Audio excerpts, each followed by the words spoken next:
Hi, I'm Jim Estenberg with Sigma Scientific, and I'm here today to show the assembly of our wind tunnel olfactometer. This model here is our standard model. It has the top sliding doors, the attached filter unit, but it does have the removable cowling. That makes it easier for cleaning.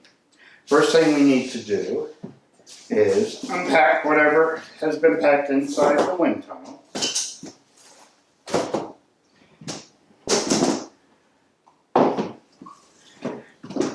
And then, as you see, you got plenty of room to clean on this side. You can slide both doors, and you got plenty of room to clean on this side. Alrighty, let's start with the filter unit. The filter unit on the wind tunnels is capable of holding 8 inches of filter. As you can see here, we have a 4-inch thick activated carbon filter. On one side it has a screen, which is to help keep it inside its case. And you can see there are arrows pointing the airflow. It also runs vanes, so I usually put the first one in with the vanes running vertical, and then the second one, making sure I have the airflow right, I put in with the vanes running horizontal.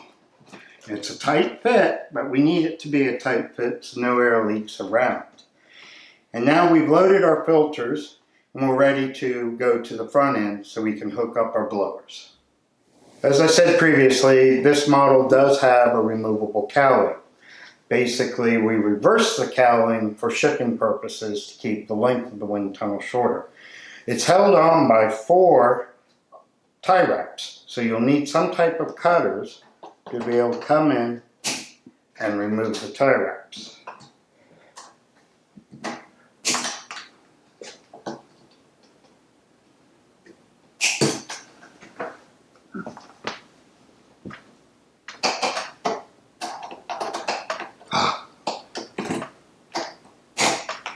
There we go. And the cowling will come out. There's some protective foam. Just remove that. Basically, what we do is we'll reverse. Now, if you look, you'll see that there is a rubber baffle, and it fits in a groove on this side to keep all exterior air from coming into the wind tunnel. Basically, we fit the rubber into the groove. Snap 1, snap 2,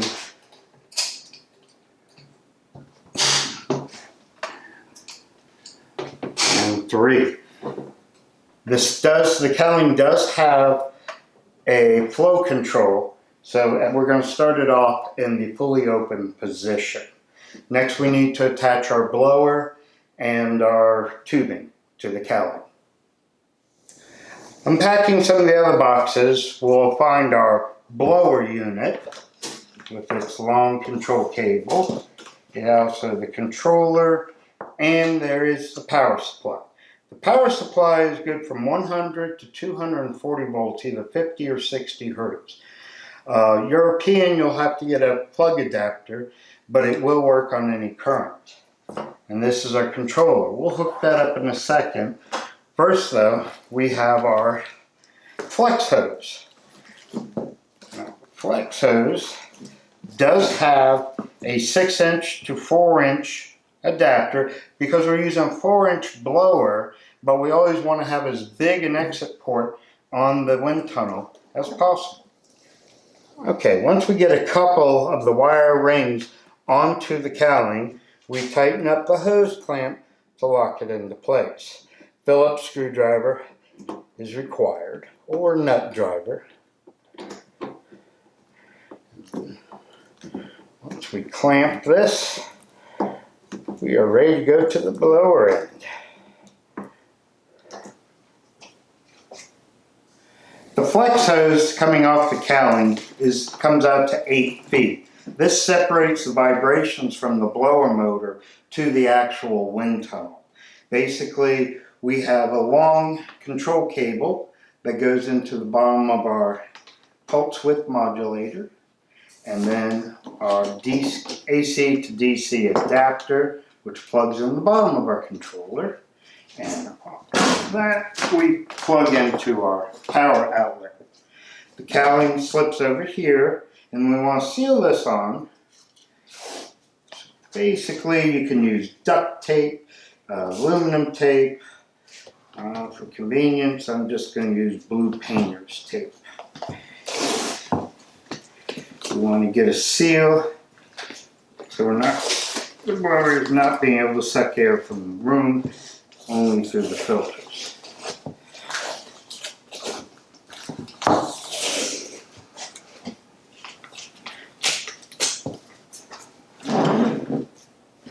This is an old school velocity measuring device that measures in meters per second. It's called a vanometer.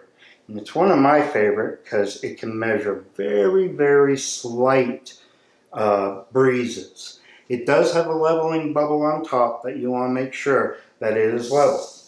And then sealing up our wind tunnel, we have our controller, and we're going to bring on the blower. It takes a couple of seconds for it to kick in, and now we're at 0.1 meters per second. And then as we click our controller, it increases the speed of the blower. And all this is done with our baffle unit fully open. And then we can kick it up and kick it up. It has 8 different speeds. At the top speed, we're at 0.6 meters per second. We also have the baffle in the cowling unit. And by choking the air, we can even adjust at the highest speed all the way down to 2 meters or 0.2 meters per second. Now, the baffle is blocking the airflow. This gives us control. You will always see a little swing because, as in nature, the airflow is never constant. So there is some slight variation, but it mimics real life better. And that way, we can adjust our motor speed and our baffle closing to dial in the exact flow rate we want inside the wind tunnel. And then once you're at 8, one more click, turns off the blower, and we go back to 0.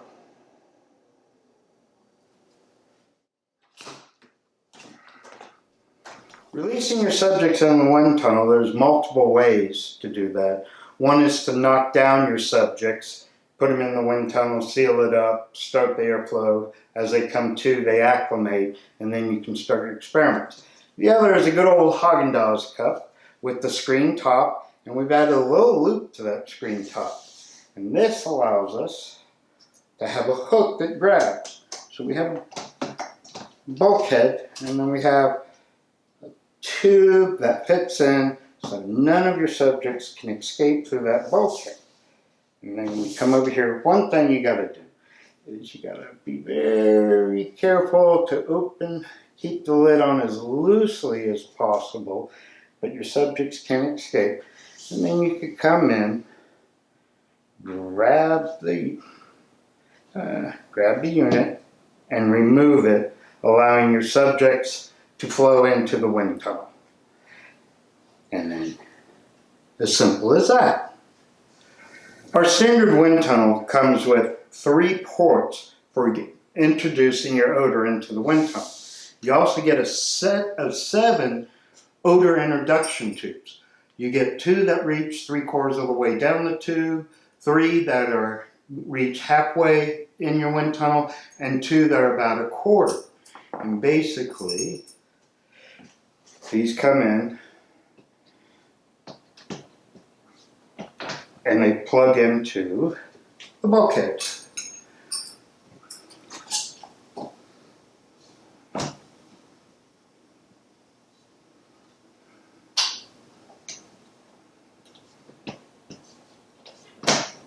Little stiff.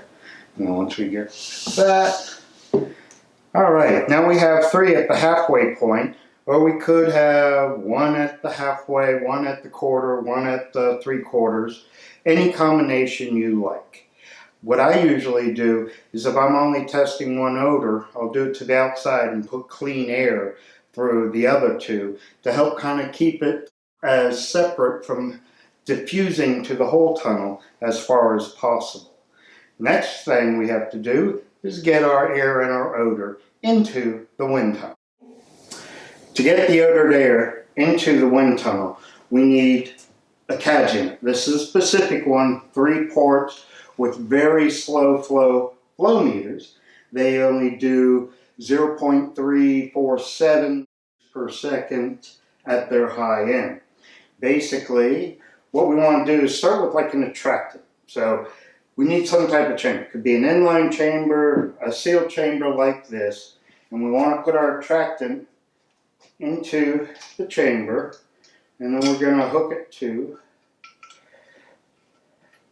one of the ports on the wind tunnel. Now these are all push to connect, so just by pushing them in, and then we're going to come down, and we've got our imaginary attractant in there, like that. We want to make sure we're even flow. So we're going to go ahead and hook up the center and the other outer one for clean air to flow in.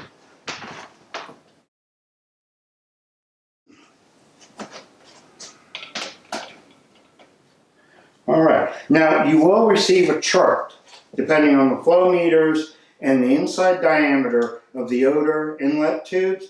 And this chart will tell you where on the flow meter you need to set to get the same velocity that you have flowing in your wind tunnel. So it's just like a carrier. The wind tunnel air is flowing at 0.2 meters per second, and we want our odored air to flow at the same speed. So we would start off and we would do our experiment. We'd verify that our attractant is working. Then we can switch it to the other ports and verify the attractant's working. Once we verify the attractant's working, and we want to test a repellent, then we can put in line a second chamber that, as I said, could be any of the ones, and that will allow us to have our attractant be blocked by our repellent. And then we'd run our experiments. Now we got our same airflow. We're at 0.2 meters per second. We're flowing in. We've got our attractant. We put our repellent inside the second chamber. And then we test it to see if the repellent is working and if there's a different reaction from your subjects. Now you can have as many chambers in line as you want. You can also have different concentrations going through different ports. Basically, it's up to you how you want to test the subject and the semiochemicals that you're experimenting with. And basically, that is our standard wind tunnel olfactometer.